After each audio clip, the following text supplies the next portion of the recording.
آیت الکرسی موږ نه وایو دا لمانځه ورځ تاله که ولاړېږم آیت الکرسي ووایه نو دغه چې په آیت الکرسي پوهېږي نه وایې نو د دې څه مطلب الله لا اله الا هو الحي القیوم الله داسې ذات ده چې الوهیت خاص الله ته ثابت ته بل اله نسته الحي همیشه ژوندی ده الله مرګ نه په راغلی ده نه په راځي القیوم مدبر الکائنات دا ټول نظام د الله په قبضه کې دا د آیت الکرسي ترجمه وایو یې خو موږ په پیږو نه چې دا غم خدا ځای ده چې موږ پیږو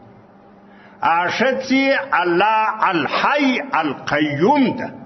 د قیوم دوی معناوي کیږي یوه معنا دا ده چې الله په خپله موجود ده بل چا وجود نه ورکړی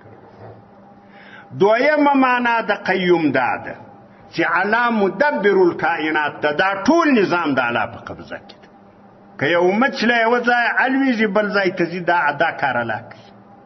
زموږ خلک ډېر وختونه وایي دا تبلیغي جومات والا خواران وایي دا خراب دي ولې دوی وایي ټول کارونه الله کوي د ده دا زړه ته نه لوېږي ټول کارونه الله کوي دوی په دغه خراب دي چې وایي ټول کارونه الله کوي هلکه ته د دې په مطلب نه پوهېږي دا خو زموږ د اهل سنت والجماعت عقیده ده چې د ټولو شیانو خالق الله ده تخلیق چې له الله ما سوا بل چا ته ثابتوي هغه ته قدریه ویل کېږي نبی علیه الصلاة والسلام وایي قدریه مجوس د دې امت دي هغه چې د اور عبادت یې کاوه په دې امت کې قدریه غډول خلک دي زوی مړې تا له ځانه قدري جوړ کړی د بل د اهل سنت عقیده درته بیانوي ته نه په پوهېږې نو دا خو ته ناپوهې د الله بندګانو دونه ناپوهي دونه جهالت نه په خپله پوهېږي نه د بل په دې پوهېږي نه د بل دې ته غوږ نسي زموږ د اهل سنت والجماعت عقیده دا ده چې خالق د ټولو شیانو الله ده البته انسان څخه چې کوم شی صادریږي انسان ته کاسب ویل کېږي خالق نه ویل کېږي انسان ته چې خالق ووایه دا غلطه عقیده ده تخلیق الله کوي خو چې ستا پر بدن ظاهر سي نو کاسب ته یې اوس یو څوک دغه حقیقت درته بیانوي ته نه په پوهېږې دا سړی خراب ولې ده ول ټول کارونه الله کوي او په دا مسله ځان پوه کوي اهل سنت والجماعت دغه عقیده لري دلته درې ډلې دي مسلمانانو الحمدلله خو اسلامي ټولنه ده په دې خبره ځان پوه کوي او دا ضرور ده درې ډلې سته یو ته مرجیه وایي یو ته قدریه وایي یو اهل سنت والجماعت مرجیه دغه ډله ده هغه وایي دغه کارونه ټول الله داسې کوي چې بنده څخه تخلیق و کسب دواړه نه پې کوي وایي بنده نه خالق ده نه کاسب ده خالق هم الله ده کاسب هم الله ده بنده فقط دی شی ده لکه جماد لکه ته چې په خپل لاس ډبر یې لکې د ډبر هېڅ واک نشته موږ وایو چې یا دغه یې نه ده د ډبر یې د کار او زما د کار فرق شته کتابونه یې مثال په ده وایي یو سړی په اختیار لاس وشوریا دا یوه مسله ده یو سړی بیا یو قسم ناجوړي لري ګزان موږ ورته وایو لاس یې دی شوري دا بې اختیاره ده د دغه سړي د اختیاري حرکتو د دا بې اختیاره د دې ته فرق کوي که نه کوي که ته وایه هېڅ فرق یې نسته زما او ستا د لاس فرق نسته نو بیا خو ناپوه دا د مرجیه و عقیده ده دا عقیده به نه خپل بنده کاسب ده چې کله د اراده وکړي د ده د ارادې مطابق الله د ده پر اندامو کار پیدا کوي او خالق نه ده چې خالق بنده وبولي چې دا کار بنده پیدا کوي دا د قدریه و عقیده ده دا نبی علیه صلات سلام د دې امت مجوس بللي دا غلطه عقیده ده درېیمه ډله اهل سنت والجماعت دي چې بنده خالق نه ده کاسب ده موږ نه مرجیه یو نه قدریه یو موږ اهل سنت والجماعت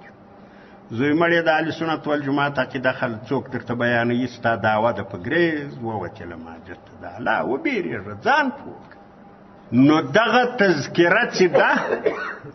د الله لویي په یو مجلس کې بیانول د دغه دپاره چې دا ستا زړه د الله لویي ومني. زړه خو هغه څه مني چې ځینې غږېږي.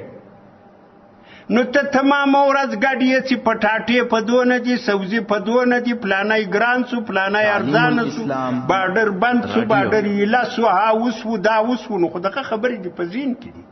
نورې ستا په ذهن کې څه نشته. تراسه د باډر بندېدل و خلاصېدل علاقه یارې، د پټاټو ګرانېدل و ارزانه کېدل یارې علاقه یارې. له دغې خبرې وژغېږه چې الله یو د شریک نه لري. الله لوی ده، الله مالک ده، الله رازق ده، الله خالق ده. چې کله ستا زړه دا خبر در سره تسلیم کړي چې رازق الله ده، بیا ته باډر څه کوې چې بند یم دغه حال ده چې خلاص یم، تا ته خپل قسمت رسېږي. دا صحیح د اسباب ستا اسباب موږ منو، لیکن د اسبابو تاثیر په دې کارو کې دا عادي د موثر بالذات الله ده.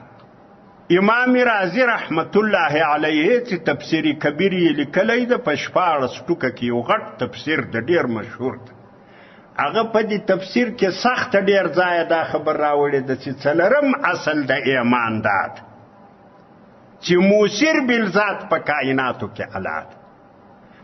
ایمان پر څلورو اصولو بنا ده: د الله توحید منل، د انبیاو نبوت منل، قیامت منل، او دغه خبره منل چې موثر بالذات الله ده. دا غټ اصول دي. کنه داسې د کتابو منل، د ملائکو منل، او دا چې موثر بالذات په ټول نظام کې الله ده. اسباب صرف عادي غوندې دي. دا خبره په امنت بالله کې موږ ته مخکې خپلو مصرانو راښولې ده چې موږ کوشنیان والقدر خیره و شره من الله. هلته امنت بالله وایه والقدر خیره و شره من الله. هلته دې پر بل باندې سوال ده چې دی وایي ټول کارونه الله کوي. نو په دا امنت بالله کې خو ته در وزغني. وذکر فإن الذکرى تنفع المؤمنین. د الله لوی بیان که نبی علیه السلام ته الله پاک وای دا مؤمنانو ته ګټه ده. تذکره وکړه، مذاکره وکړه د دین له خلکو سره، دا د دوی دپاره ګټه ده. ځکه خو ابراهیم علیه السلام هم دا مسله وکړه.